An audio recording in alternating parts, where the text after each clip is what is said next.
Class 10 के syllabus के व्याकरण में अगला चैप्टर है वाच्य। आज हम वाच्य के बारे में पढ़ेंगे।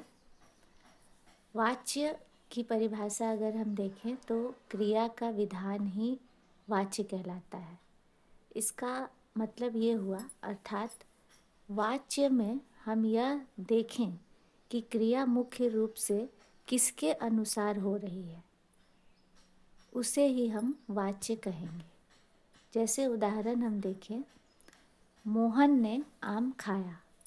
यहाँ जो कि मोहन है कर्ता, कर्ता है उसके अनुसार ही क्रिया संपन्न होते दिखाया गया है।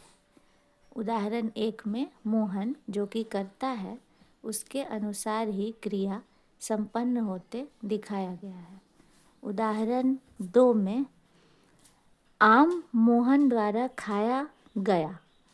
इस वाक्य में आम जो कि कर्म है उसके अनुसार क्रिया को संपन्न होते हुए दिखाया गया है।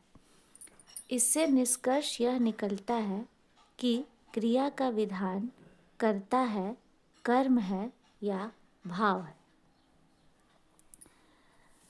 अगर क्रिया कर्ता के अनुसार परिवर्तित हो रही है तो कर्तृवाच्य होगा। अगर वह कर्म के अनुसार परिवर्तित हो रही है तो कर्मवाच्य होगा, और अगर वह भाव के अनुसार परिवर्तित हो रही है तो भाववाच्य कहलाएगा। यहाँ तक फिर एक बार ध्यान से देखें। वाच्य क्रिया का विधान ही होता है। वाक्य में जब आप देखें कि क्रिया किसके अनुसार ढल रही है, कर्ता के अनुसार, कर्म के अनुसार या भाव के अनुसार, उस आधार पर आप वाच्य के प्रकार को पहचान सकते हैं।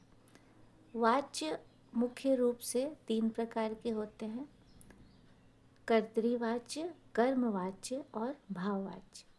अगर हम तीनों वाच्य के प्रमुख बिंदुओं पर देखें तो कर्तृवाच्य में ने परसर्ग का प्रयोग हो सकता है।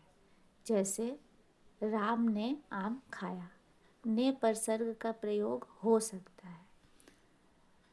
कर्तृवाच्य में हमेशा अकर्मक और सकर्मक दोनों क्रियाओं का प्रयोग हो सकता है। यहाँ अकर्मक क्रिया भी हो सकती है और सकर्मक क्रिया भी हो सकती है। जैसे मजदूरों ने इमारत बनाई, दूसरा उसने लिखा। पहले वाक्य में इमारत कर्म है, कर्म होने से ही सकर्मक क्रिया हो गई। दूसरे वाक्य में कर्म अनुपस्थित होते हुए भी यहाँ लिखने का जो भाव है वह उसके द्वारा हो रहा है, इसीलिए यहाँ कर्तृवाच्य होगा। दूसरे वाच्य में आते हैं कर्मवाच्य।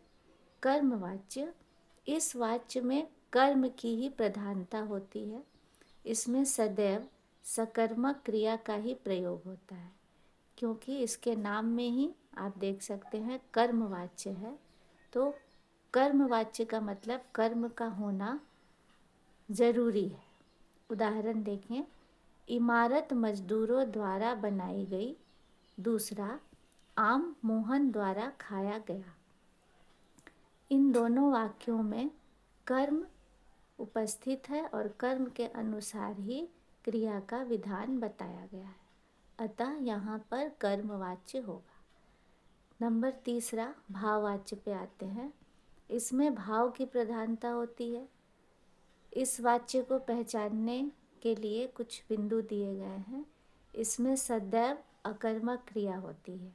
यहाँ पर सकर्मक क्रिया कभी नहीं होगी, हमेशा वाक्य में कर्म अनुपस्थित रहेगा।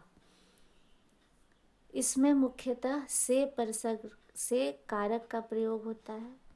क्रिया का रूप सदैव एक वचन और पुल्लिंग होता है। इस प्रकार हमने वाच्य की परिभाषा और कर्तरी, कर्म और भाव के बारे में पढ़ा। अब हम दूसरी क्लास में कुछ उदाहरण देखेंगे और वाच्य का परिवर्तन करना भी सीखेंगे।